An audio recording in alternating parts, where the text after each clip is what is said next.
스탠포드 대학교 CS224W 세 번째 강의 그래프 뉴럴 네트워크 시작하겠습니다. 전에 공부한 것을 짧게 복습해 보겠습니다. 노드 인베딩은 노드를 D 차원의 인베딩 공간으로 변환 또는 이동시킵니다. 이때 기존에 가지고 있던 속성들, 특히 여기에서는 유사도가 유지되면서 변환되는 것이 중요했습니다. 그렇다면 어떻게 해야 인베딩을 잘 할 수 있을까요? 목표는 원래의 노드쌍의 유사성이 인베딩된 후에도 최대한 비슷하게 유지되는 성향을 띠는 것입니다. 이를 위해서는 유사성을 측정하는 방법도 인코딩 함수도 정의해야 합니다.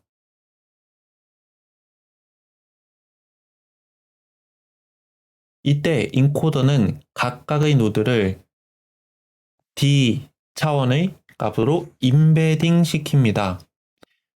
유사성 함수는 본래의 노드쌍 유사성을 측정하게 됩니다. 측정값과 노드쌍의 인베딩 값의 곱이 유사하게 만드는 것이 인베딩의 목표입니다.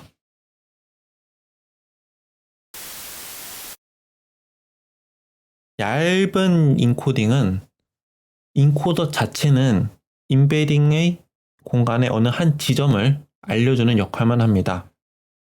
학습을 통해서 여기 있는 인베딩 값들이 변화하게 됩니다.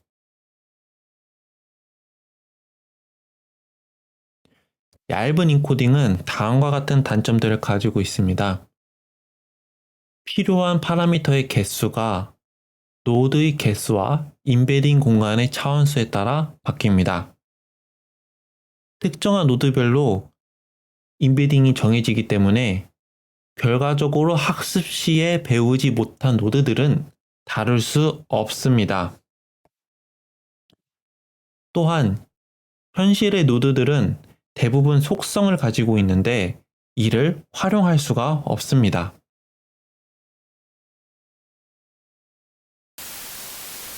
그래서 오늘은 딥그래프 인코더에 대해서 알아보겠습니다. 이때 인코더는 그래프 구조에 기반을 둔 여러 겹의 비선형 변환이라고 할 수 있습니다. 모든 딥 인코더는 지난번에 배운 것과 같이 사용할 수 있습니다. 딥 그래프 인코더를 크게 보면 다음과 같습니다.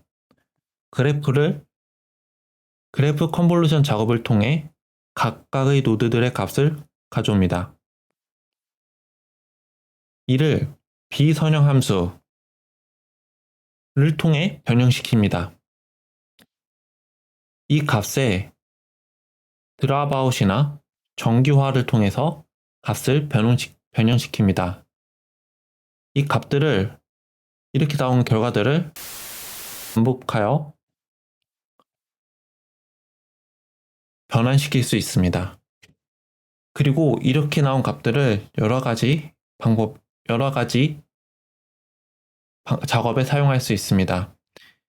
노드 인베딩을 생성할 수도 있고 또는 그래프나 하위 그래프에 대해서도 인베딩을 생성할 수 있습니다.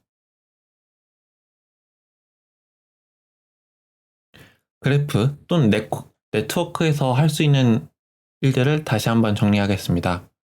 우선 주어진 노드들의 종류를 구분할 수 있습니다. 두 개의 노드가 연결되어 있는지 예측할 수 있습니다. 노드들이 서로 많이 연결된 집단, 클러스터, 커뮤니티를 알아낼 수 있습니다. 그리고 또는 그 일부분이 얼마나 유사한지도 계산할 수 있습니다.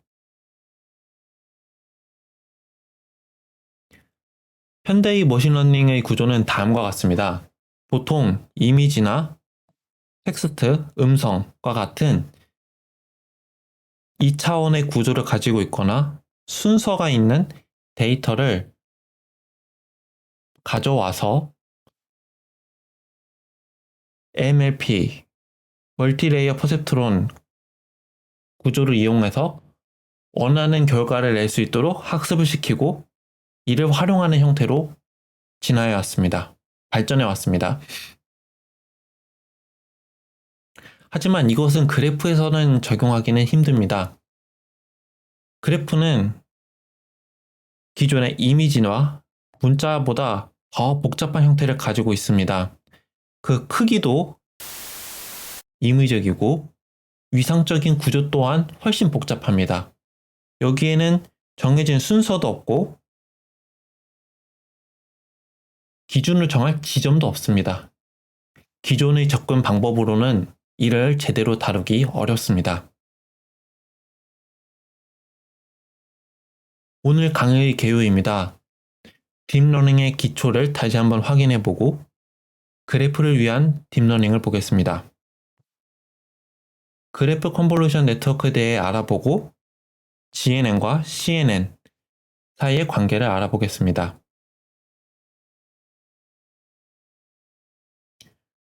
딥러닝의 기초입니다. 손실 함수, 로스 펑션은 이를 보기 전에 먼저 간단한 표기법 먼저 보겠습니다. 세타, 여기 있는 세타는 대문자 세타입니다. 소문자 세타 같은 경우에는 각각의 모델의 파라미터 또는 변수를 의미한다면 이거는 파라미터들의 집단이라고 생각하면 좋을 것 같습니다. 그래서 손실함수 로스 펑션을 읽어보자면 우리는 이 뒤에 있는 표현의 최소값이 궁금합니다. 어떤 방법을 통해서냐면 세타, 파라미터들을 변화시켜서 이 뒤에가 최소값이 되도록 하는 이 파라미터 값들에 관심이 있습니다. 이는 손실을 계산하는데 우리가 예측해야 되는 정답 y와 파라미터들을 이용해서 입력 데이터 x를 계산한 모델의 결과치와 예측된 우리가 예측해야 되는 정답 y의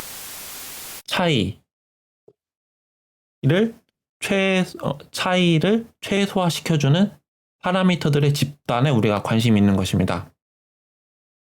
이때 파라미터들을 활용하는 함수로는 단순한 선형 레이어나 멀티 레이어 퍼셉트론 MLP 또는 다른 어떠한 신경망도 가능합니다. 손실 또는 로스를 계산한 다음에는 최적화 기법을 사용해서 파라미터 값들을 최적화합니다.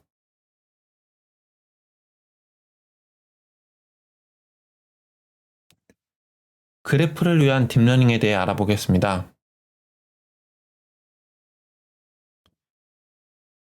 다룰 내용들을 먼저 넓게 알아보면 로컬 네트워크 네이버후드, 즉 관심 있는 노드 주변의 노드들을 어떻게 다룰지 볼 것입니다. 어떤 식으로 주변의 노드들로부터 정보를 모을 것인지, 그럼 이를 어떻게 계산에 활용할 건지 알아보겠습니다. 그럼 위를 바탕으로 레이어를 쌓아서 어떻게 그래프 전체를 다루는지 알아보겠습니다.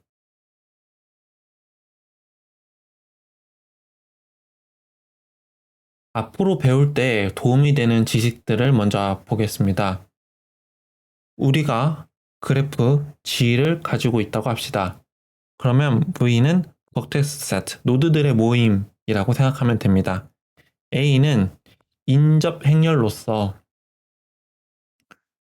0과 1로 노드들이 연결이 되어 있는지 안 되어 있는지를 표현해 줍니다. X는 노드 속성들로서 실수로 이루어져 있고 노드 모임 M차원의 배로 이루어진 공간의 일부분에 속합니다. 소문자 V는 하나의 노드를 의미하고 MV는 노드들의 이웃, 네이버들을 의미합니다. 이제까지 다루지 않았던 노드 속성들에 대해서도 알아보겠습니다. 소셜 네트워크에서는 유저의 프로필이나 이미지 등 여러 가지 유저에 대한 정보들이 노드 속성으로 활용될 수 있습니다.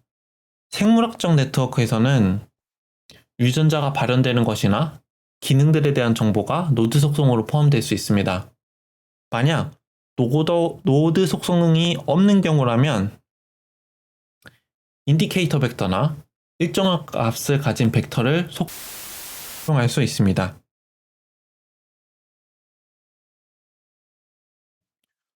순진한 나이브, 가장 단조로운 방법에 대해 알아보겠습니다. 인접 행렬과 노드 속성을 조합하고 이를 기존의 신경망에 학습을 시키는 것입니다. 안 될 이유는 없지만 다음과 같은 문제점을 가지고 있습니다. 파라미터의 개수가 노드의 개수만큼 필요합니다. 그리고 학습을 하였다고 해도 다른 사이즈를 가진 경우에는 사용할 수가 없습니다. 노드 개수가 한 개만 바뀌어도 입력 부분에서 오류가 나게 됩니다. 그리고 그래프에는 일정한 순서가 없는데 이 방법에서는 노드의 순서에 따라 값이 다르게 됩니다. 다시 말해 파라미터의 수도 너무 커지고 다른 모양의 데이터에는 사용도 못하고 지킬 수도 없는 노드의 순서를 지켜야 하는 문제가 있습니다. 그러고 보니 CNN, 컨볼루션 네트워크, 컨볼루션 신경망은 이미 적은 파라미터들로 다양한 임 형태를 지원하고 그 영향이 없는 속성을 가지고 있습니다. 우리는 이것을 그래프에 활용을 하고 싶습니다. 하지만 CNN, 컨볼루션 뉴럴 네트워크가 사용하는 격자 형태의 그림들, 이미지와는 다르게 그래프에는 일정한 형태가 없습니다. 그렇다 보니 CNN에서는 일정한 관찰 면적을 일정한 거리로 움직이면서 데이터를 관찰하는데 그래프에서는 그렇게 하기가 더욱 어렵습니다. 그래프는 퍼머넨테이션 인베리언트, 치환 불변이라고 하는 그 순서의 변화를 주어도 그 영향이 없는 속성이 있는데 그것이 여기에서는 활용이 되기 어렵습니다.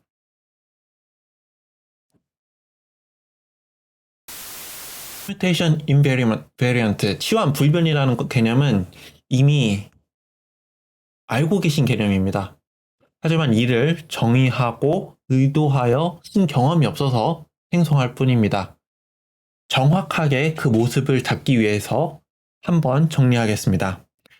빨간색으로 강조되어 있듯이 그래프에서 노드들을 정렬하는 표준적인 법칙은 없습니다. 즉, 우리가 원하는 대로 노드들을 정렬할 수 있다는 이야기입니다.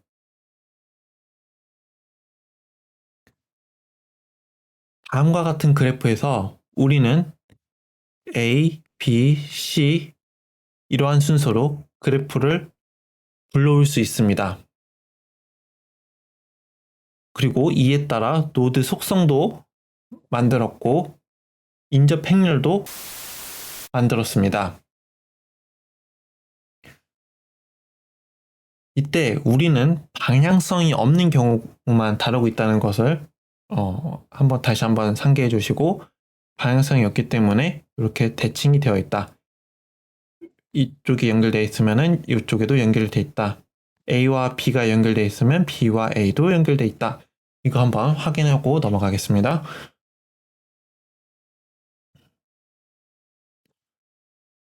이번에는 동일한 그래프에 대해서 이전과는 다른 순서로 A, B, C, 아까는 A, B, C였고 지금 다르죠?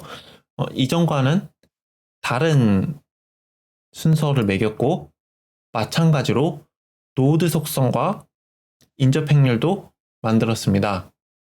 각각의 색이 그 데이터의 값을 표현하고 있고, 그 값이 노드 속성 위와 아래는 동일한 형태이지만 줄, 로우, 행에서 다른 순서를 가지고 있습니다. 여기는 노드가 동일한 색을 가지고 있고, 여기도 동일한 색, 여기도 동일한 색, 즉 동일한 그래프고 A, B, C로 매겨진 순서만 다른 것입니다. 우리는 이와 같이 동일한 그래프를 관찰하고 있고, 정해진 노드 정렬 순서가 없는 것을 명심해야 됩니다. 어느 하나가 맞고 어느 하나가 틀린 것이 아닙니다. 단순히 이 두 개가 다를 뿐입니다.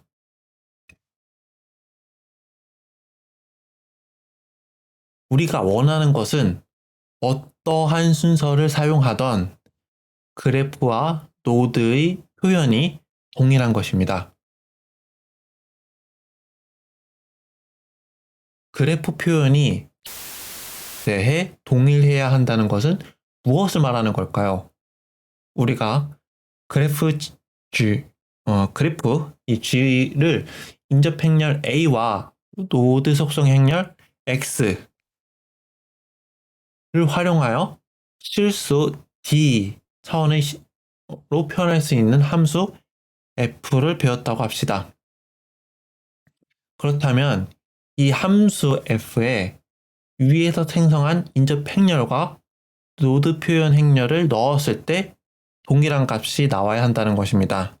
즉, 첫 번째 방법에서 한 A1, X1 이 값을 넣거나 두 번째 방법 A2, X2를 넣어도 동일한 값이 나와야 한다는 것입니다.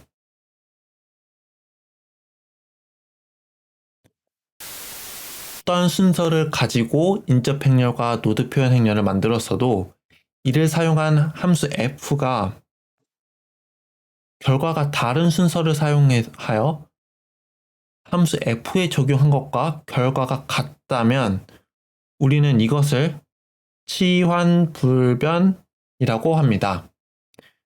여기에서는 f 함수이기 때문에 치환불변 함수라고 할 수 있습니다. 정의를 내리자면 어떠한 그래프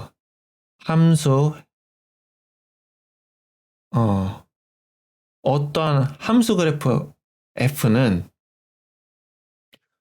노드 개수 by 노드 속성 개수 차원의 실수 형태의 자료와 노드 개수 by 노드 개수의 실수 형태의 D 차원의 실수 형태를 생산합니다. 이때 어떠한 노드 순서 변환 P에 대하여 이를 적용하지 않은 경우와 적용한 경우에 동일한 결과값을 가지면 이를 치환불변 permutation invariant라고 합니다. 여기서 치환 행렬 P는 위에 예시를 든 것처럼 노드 배열 순서를 바꿔주게 됩니다. FAX는 익숙하지만 FPA, PT 트랜스폼, PX 이 표현이 익숙하지 않다면 이렇게 생각하면 편합니다. 매트릭스 P는 A 앞에 와서 A의 행, 로우의 순서를 바꿔주고 뒤에 역행렬로 와서는 기둥의 순서, 컬럼의 순서를 바꿔줍니다. 이 두 가지를 모두 적용함으로써 처음에 P를 정의하면서 생각했던 변화가 A에 정확하게 적용됩니다. PX의 경우에는 행, 로우에만 변화를 주어도 우리가 의도한 변화가 적용됩니다.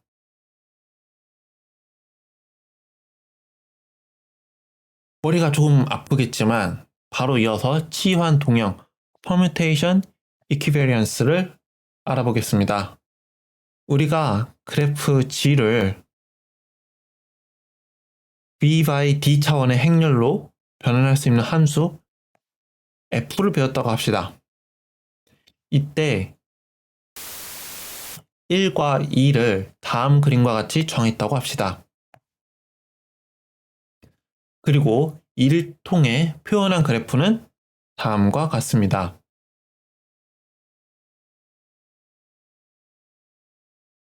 그래프도 변화하지 않았고 노드의 속성도 변화하지 않았다면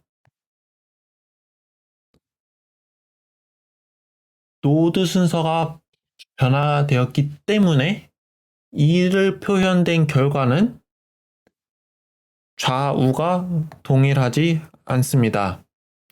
즉, 불변은 아닙니다.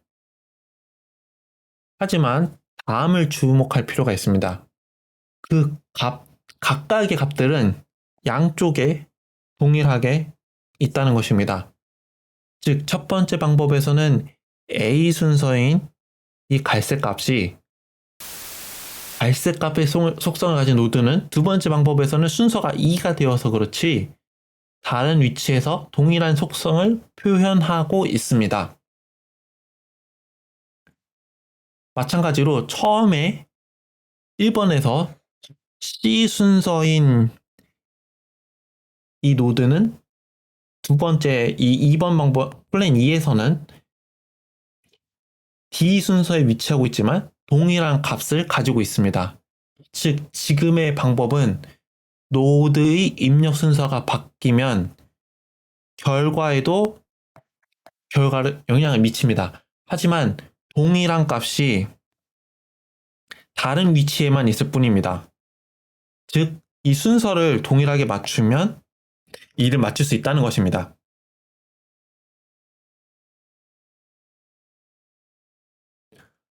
어떠한 순서로 노드를 정리할 그 결과가 동일하게 나온다면 우리는 이 함수 f를 치환 동형 permutation equivariant라고 합니다.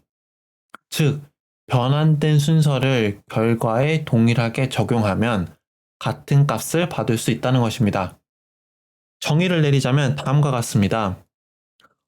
어떠한 노드 함수 f가 있을 때 이 함수는 노드 개수 by m 차원의 실수와 노드 개수 by 노드 개수 차원의 실수를 취하여 노드 개수 by d 차원의 실수 값을 출력합니다. 이때 어떤 순열 변환 p에 대해서 정리를 하자면 그 변화가 결과에 적용하든 변화를 적용하고 계산을 하던 그 값을 가지던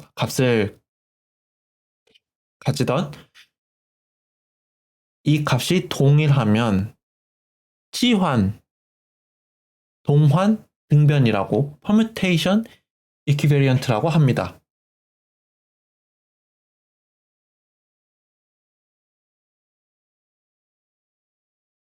불변과 등변, invariant와 equivariant 대해 정리하겠습니다. 변화, 불변, permutation, invariant는 입력값에 변화를 주어도 그 변화가 결과에 영향이 그래프를 벡터로 변환할 때를 생각하면 됩니다. permutation, equivariant, 변화, 등변. 즉, 어떠한 변화를 입력값에 준 것이나 그 결과에 준 것이나 동일한 결과가 나오는 것입니다. 그래프를 행렬로 변환할 때를 생각하면 됩니다. 아까 노드를 바꾼 것을 떠올릴 수 있습니다. 쉽게 생각해서 변화를 적용했는데 영향이 없다. 그건 permutation invariant입니다. 먼저 하든 늦게 하든 변화만 주면 동일하다. 그러면 permutation equivariant입니다. 여기는 예제는 잠시 멈추고 생각해 보거나 이 각 예제들을 만들어서 풀어보면 훨씬 이해에 도움이 될 수 있습니다.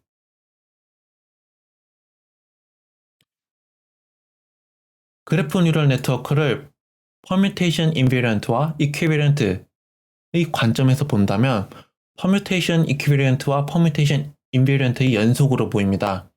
이는 근원적으로 데이터의 구조에 영향을 받기 때문입니다. 차차 이에 대해서 자세히 알아보겠습니다. 그렇다면 기존의 유명한 구조인 MLP와 같은 신경망들은 permutation invariant하거나 equivariant 할까요? 답은 그렇지 않다입니다. 이들은 분명히 입력받는 데이터의 순서에 영향을 많이 받습니다.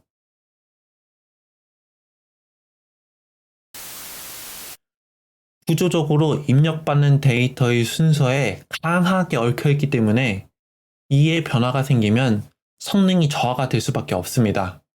그러한 이유로 그래프 구조의 데이터에서 기존의 신경망이 그리 좋지 않은 성능을 보여주는 것입니다.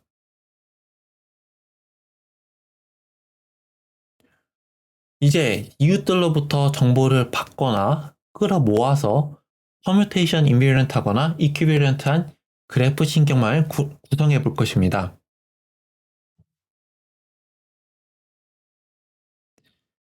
지금까지 딥러닝의 기초에 대해 알아보았고 그래프를 위한 딥러닝은 어떤 속성을 가져야 되는지 알아보았습니다.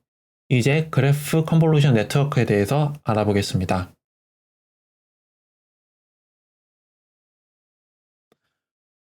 노드의 이웃들이 그래프를 정의한다라는 아이디어를 가지고 시작합니다. 왼쪽의 그림을 보면 가운데 노드 i를 중심으로 k는 1, 요 영역에서 1차적, 즉 i와 직접적으로 연결되어 있는 노드들이 표현되어 있고 k는 이 영역에서는 k1 부분에서 직접적으로 이어지는 것들이 이어지는 노드들이 그려져 있습니다. 이러한 방식, 즉 노드와 직접적으로 연결된 노드들과 이를 통해 간접적으로 연결되는 노드들을 계산을 통해서 활용할 그래프로 정의할 수 있습니다. 정의를 한 다음에는 이를 통해 각 노드들로부터 정보를 우리는 이를 통해 그래프를 따라 정보를 전파하고 노드 속성을 계산할 수 있는지 개념을 잡았습니다. 핵심적인 아이디어는 노드 인베딩을 만들 때 주변의 이웃을 활용하자는 것입니다. 왼쪽에 보시는 그래프가 입력으로 들어온 그래프입니다. 이때 우리는 노드 A에 대해서 인베딩을 만들려고 합니다. 주변 이웃들을 활용해서 인베딩을 만들고자 했으니 A를 왼쪽에 두고 그 이웃들을 오른쪽에 표기하여 지금과 오른쪽 이 그림과 같이 만들 수 있습니다. 그리고 B에는 B의 이웃들을 또 표현해서 이렇게 C는 C의 이웃들 마찬가지로 D는 표현해서 이렇게 표현할 수 있습니다. 우리는 이 것을 가지고 노드 인베딩을 만드는 방법을 알아보겠습니다. 우측의 그림에서 여기 회색 박스들이 있는데 이는 각 이웃 노드들로부터 데이터를 받아서 이를 처리해주는 신경망입니다. 신경망은 각 이웃들의 데이터를 이용하여 노드의 인베딩을 계산하게 되고 이를 최적화할 것입니다.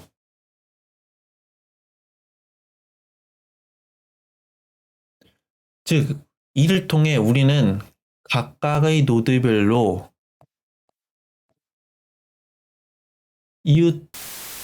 이웃들로 기반한 계산 그래프를 정의할 수 있습니다.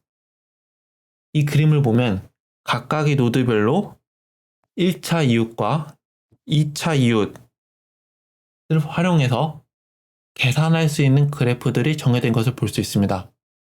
어떠한 노드들은 크기가 크고 어떠한 노드들은 그 크기가 작습니다.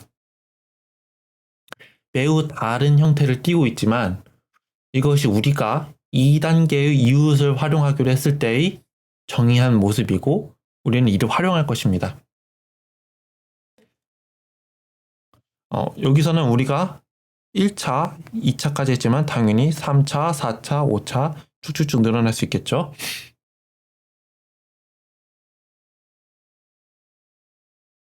뒷모델이 바로 그러한 형태입니다.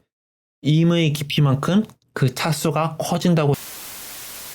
깊이가 0인 경우에는 그 본인 노드의 인베딩만 활용할 것이고 그 차원이 커질수록 그 차원이 커질수록 받아오는 데이터를 가져오는 사용하는 이웃들의 숫자가 늘어날 것입니다.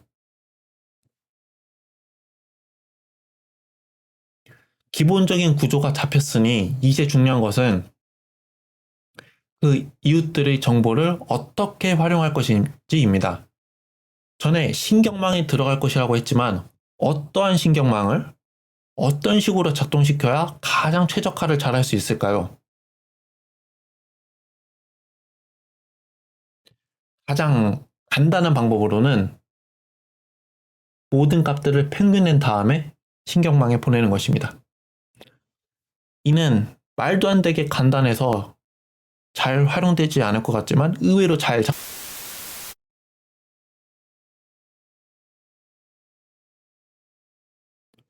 이를 수학적으로 살펴보겠습니다. 우선 수식이 복잡하기 때문에 표기법과 그 기호에 먼저 익숙해지도록 하겠습니다. HV0 여기서는 H는 인베딩 레이어의 인베딩을 말합니다. 즉 밑의 V는 노드 V에 대해서 표현하고 있다는 것을 말하고 숫자 0은 0번째 레이어에서 활용한다는 것을 말하며 0번째라는 것은 그 입력된 데이터에 가장 가깝다는 이야기입니다. 시그마는 비선형 함수를 의미하며 대표적으로는 렐루가 있습니다. 나중에 따로 한번 살펴보겠습니다. 그리고 WK와 BK는 K번째 레이어의 웨이트와 바이어스, 즉 변수 값들을 의미합니다. 거꾸로 뒤집힌 A, 이것은 수학 기호로서 모든을 의미합니다. 이제 웬만큼 다 익숙해진 표현들이니까 하나씩 보겠습니다. 우선 여기서 HV1은 XV. 자, 이것은 0번째 레이어의 노드 인베딩은 노드 속성과 동일하다. 입력된 노드 속성과 동일하다는 것입니다. K가 0부터 총 레이어 개수 -1개만큼 우측에 있는 식으로 이를 구할 수 있습니다. 우리는 K는 0에 대해서 알고 있으니 0을 대입해서 조금 더 이해를 쉽게 보겠습니다. 0을 가지고 K는 1을 구해보는 것을 한번 가정하고 살펴볼 것인데요. 우선 첫 번째 들어오는 것은 입력된 노드 값으로 정의되었으므로 노드 변수 B0를 곱합니다. 입력된 값에 B0를 곱합니다. 그리고 모든 V의 이웃들에 대하여 그 값 합하는 과정을 진행합니다. 즉 평균을 구합니다. 이전 레이어의 평균을 구합니다. 그리고 그 값에 W0, W0을 곱합니다.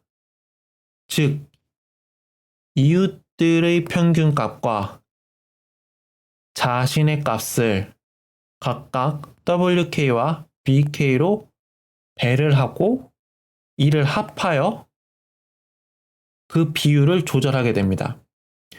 그 결과를 비선형 함수에 적용하여 학습에 좀 더 용이한 값으로 변형을 합니다. 이런 과정을 계속 반복하여 모든 레이어 K에 대해서 인베딩한 결과를 구할 수 있습니다. 여기서 우리가 덧셈은 그 순서를 바꾸어도 그 값이 변하지 않는 permutation invariant라는 것입니다. 즉 어떠한 노드를 먼저 계산해도 그 결과가 바뀌지 않는다는 것입니다. 그렇다면 GCN, 그래프 컨볼루션 네트워크의 permutation invariant, 불변, 그리고 equivalent, 동등한 속성은 무엇일까요? 이전 슬라이드에서 마지막에 언급한 것처럼 그 값을 구할 때 어떠한 노드의 순서가 결과에 영향을 미치지 않는다는 점입니다.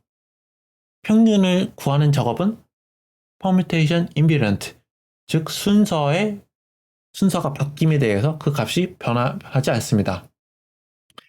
이 그림에서 한 가지 확인하고 각각의 노드에서 값을 추출하고 이 값에 적용하는 weight라는 값은 그 웨이트 변수는 공유된다는 것입니다. 이전의 수식에서 모든 이웃들의 값을 평균 내고 WK라는 변수 하나로 그 비율을 조절하였습니다. 변수를 공유한다는 것은 장단점이 있는 부분이지만 여기에서는 한 레이어 안에서 그 변수를 공유하는구나 라는 것을 다시 한번 생각해 주시면 좋겠습니다.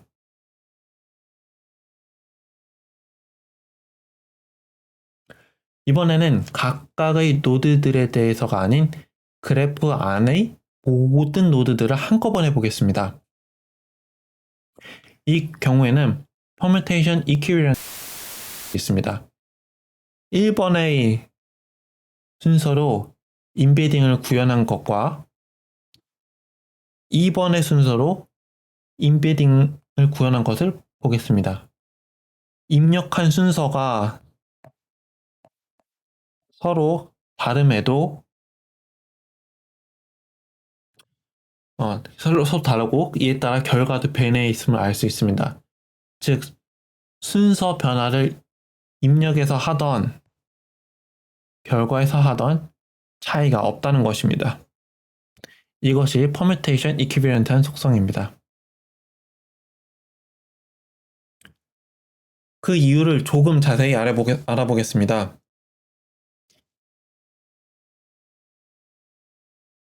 입력된 노드 속성의 줄 로우는 결과의 인베딩의 로우와 정렬되어 있습니다. 여기 동일하게 정렬되어 있죠. 즉 그 순서가 일치되어 있는 것입니다. 우리는 노드 인베딩을 계산할 때 이 과정이 순열 불변 Commutation Invariant라는 것을 알고 있습니다. 순서를 바꾼 다음에는 입력 노드 속성 행렬 또는 매트리스에서 해당하는 노드들의 값 위치가 변화하게 되고 이는 최종 결과물에도 동일하게 유지됩니다.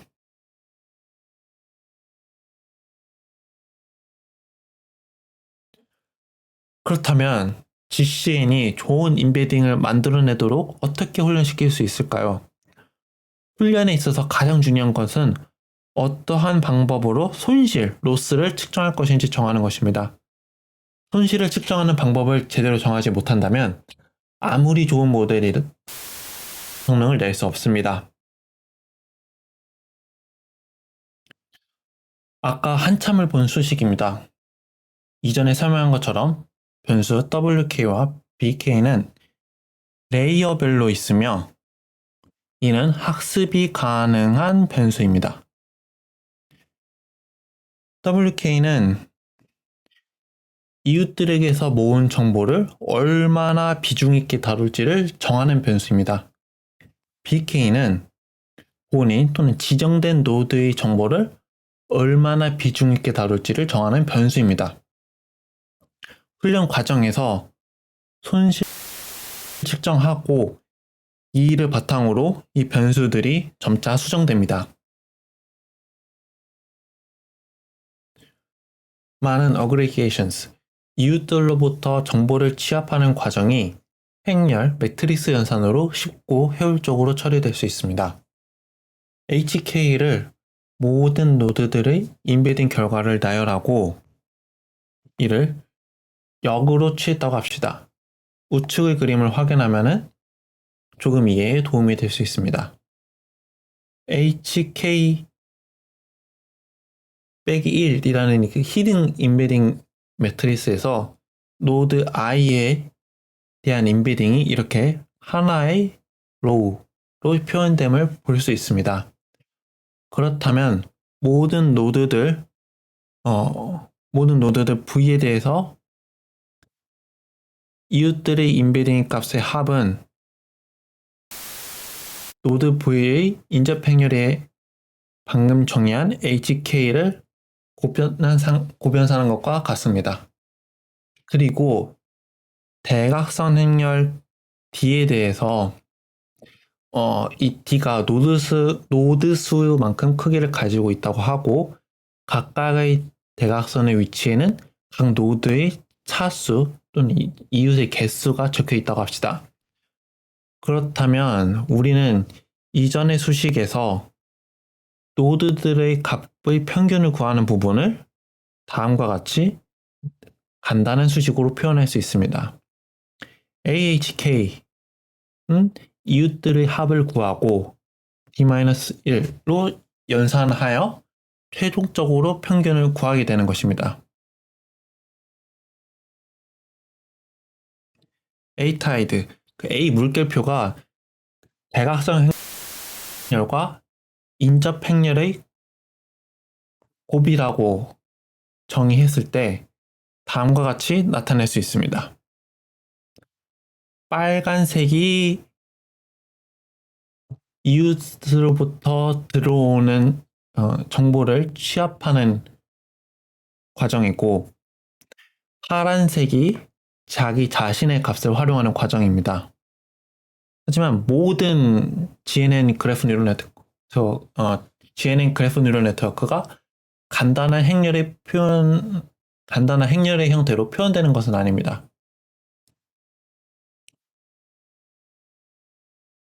이제 GNN을 훈련시킬 차례입니다. 슈퍼바이스드 지도 학습에서는 노드 인베딩에서와 마찬가지로 손실 함수를 통해 손실을 계산하고 이를 통해 변수들을 최적화할 수 있습니다. 비지도 학습에서는 노드 라벨링, 즉 우리가 맞추고자 하는 값은 없습니다. 이때는 그래프의 구조를 감찰자로 사용하면 됩니다.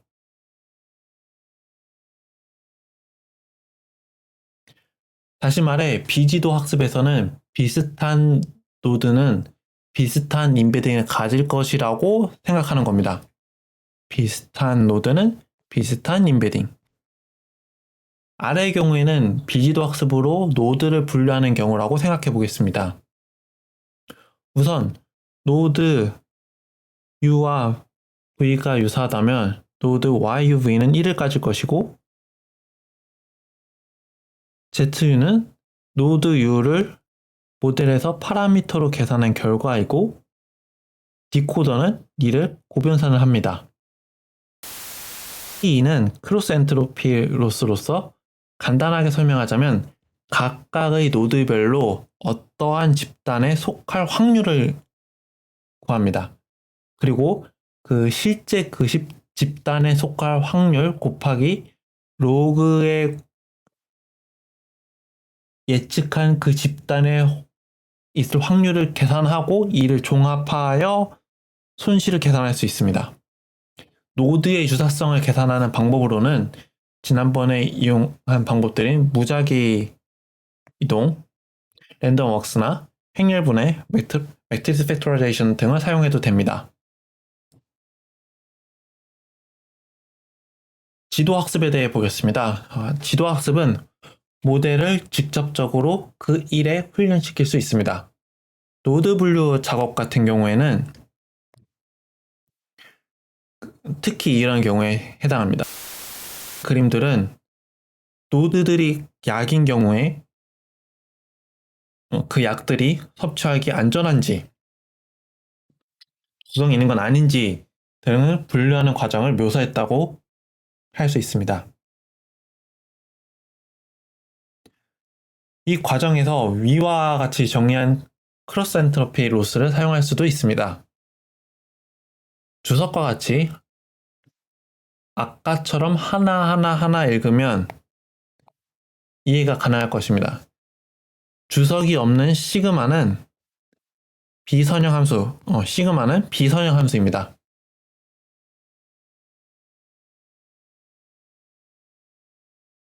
모델 디자인의 개요를 보겠습니다. 1. 이웃들에게서 정보를 취합할 때 사용할 함수를 정합니다.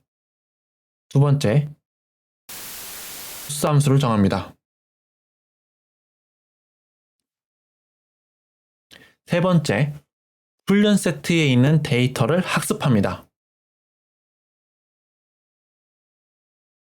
네 번째, 필요한 만큼 임베딩을 생성합니다. 이를 통해서 심지어 우리가 훈련하지 않은 것에도 임베딩을 생산할 수 있게 됩니다. 학습을 통해 최적화된 파라미터 또는 변수들은 학습되지 않은 데이터들을 상대로도 사용할 수 있습니다. 아래에 보이는 그림들은 노드를 계산할 때 이 모습을 그린 것입니다.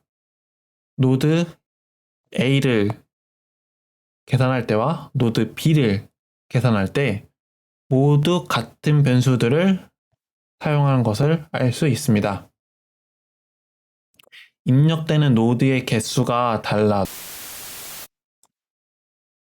계산 방식의 특성 때문에 이를 무리 없이 사용할 수 있습니다.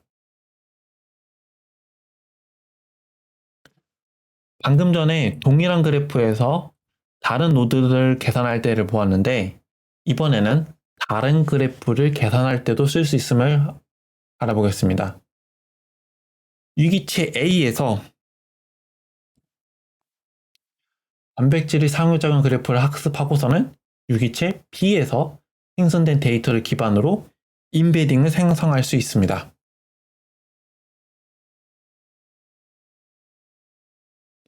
물론 새로운 노드에 기존에 학습한 것을 활용할 수도 있습니다. 예를 들자면 우리가 맨 왼쪽의 과거 상태를 학습했다고 합시다. 맨 왼쪽 과거 상태를 학습했다고 합시다. 학습을 마치고 우리가 이를 활용 새로운 노드들이 추가될 수 있습니다. 그러면 우리는 이 새로운 노드에 대해서 임베딩을 새로 생성할 수 있습니다. 많은 경우에 학습할 때 경험하지 못한 노드들을 다시 만나게 됩니다. 예를 들어 유튜브를 기반으로 한 그래프를 생성했다고 하면 어제의 그래프와 오늘의 그래프를 비교한다면 새로 업로드된 유튜브 영상들이나 새로 가입한 유저들이나 그런 새로운 노드들이 가득할 것입니다. 우리는 이때 이를 다룰 수 있음을 알 수 있습니다. 자, 이제 오늘의 마지막 주제인 GNN과 CNN에 대해서 알아보겠습니다.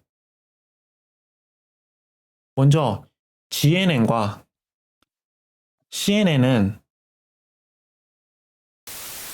비교해서 어떤 부분이 차별성이 있을까요? 여기에 3x3 필터를 가지고 있는 CNN 레이어가 있습니다. 필터 중심에 있는 픽셀을 기준으로 보자면 8개의 주변 픽셀들이 함께 계산되는 것을 볼 수 있습니다. 필터는 각기 위치별로 변수를 가지고 있고 이를 통해 출력값이 계산됩니다.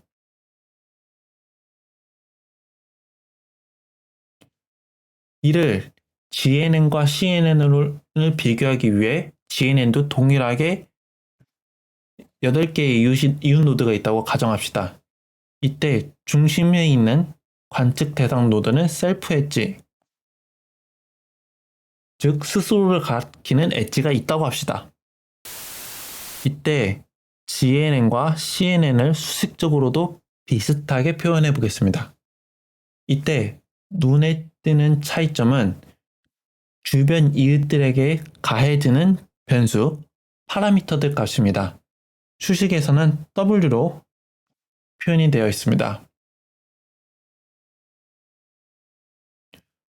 CNN에서는 픽셀 위치에 따라서 파라미터 값들이 정해져 있습니다.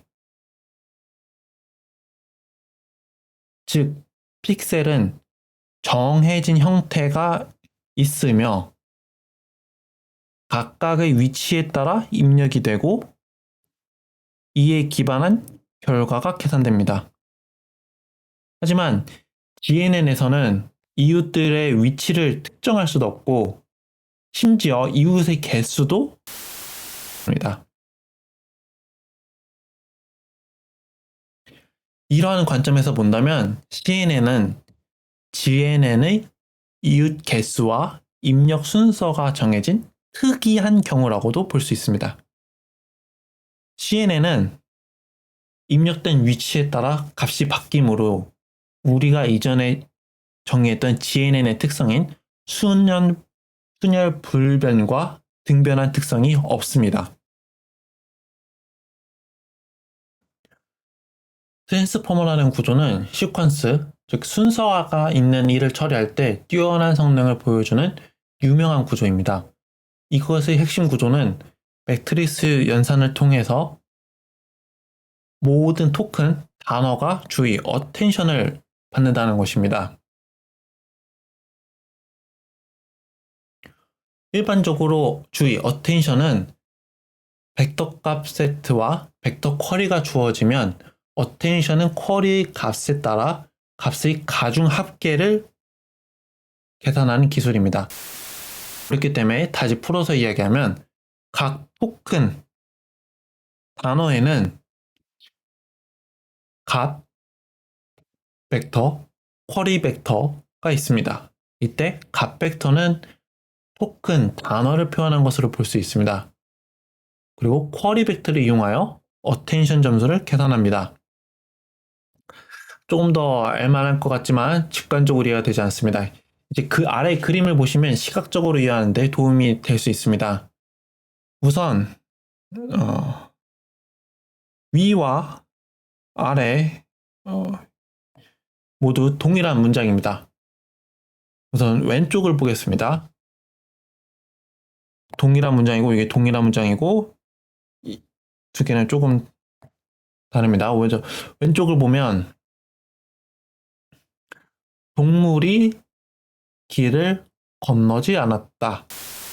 그것은 너무 피곤했기 때문이다 라는 문장입니다. 여기서 it은 무엇을 표현하는 걸까요?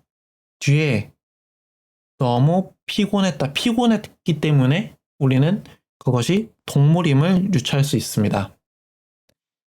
이때 이 문장을 단어별로 노드라고 생각을 하고 각 노드는 속성을 표시하는 밸류 벡터가 있습니다. 이때 우리가 궁금한 단어의 it을 쿼리 벡터를 사용하여 계산을 하면 그림과 같이 다른 노드들에게도 계산은 되지만 동물에서 가장 높은 어텐션 값을 얻을 수 있습니다. 오른쪽을 보면 아까와 거의 동일한 문장이지만 마지막에 그것은 너무 넓었기 때문이다 라고 써 있습니다. 이때 it은 아까의 문장에서 같이 동일한 위치에 와 있지만 서로 다른 것을 가리키고 있습니다. 이것 또한 계산을 하면 다른 것들보다 길에서 가장 높은 어텐션 값을 얻을 수 있습니다. 좌우를 봤을 때 눈길이 가는 부분이 있습니다. 좌측에서는 동물 다음으로 길이 높은 값을 냈다는 것이고 우측에서도 마찬가지로 길 다음에 동물이 높은 값이 나왔다는 것입니다. 그 밖에도 다른 단어들도 좌측과 우측이 비슷한 결과가 나왔다는 것을 한번 눈길 줄만 합니다. 이처럼 트랜스포머 레이어는 모든 노드가 연결된 그래프를 유사한 형태의 계산을 하고 있음을 알 수 있습니다. 이에 대해 잘 풀어쓴 글이 여기 있으니 한번 읽어볼만 합니다. 이번 강의에서는 그래프의 딥러닝에 사용될 아이디어들을 살펴보았습니다. 어떻게 해야 여러 개의 레이어를 쌓을 수 있을지, 그리고 그것이 무엇을 의미하는지 살펴보았습니다. GCN에서 평균을 사용한 취합 방식을 사용한 것과 이를 행렬로 매트리스로 계산할 때를 보았습니다. GNN이 일반적으로 사용됐을 때 어떻게 사용될 수 있는지, 그리고 CNN과 GNN의 비교를 통해 CNN이 GNN의 특별한 경우로 볼 수 있음을 보았습니다. 오늘도 수고 많으셨습니다. 감사합니다.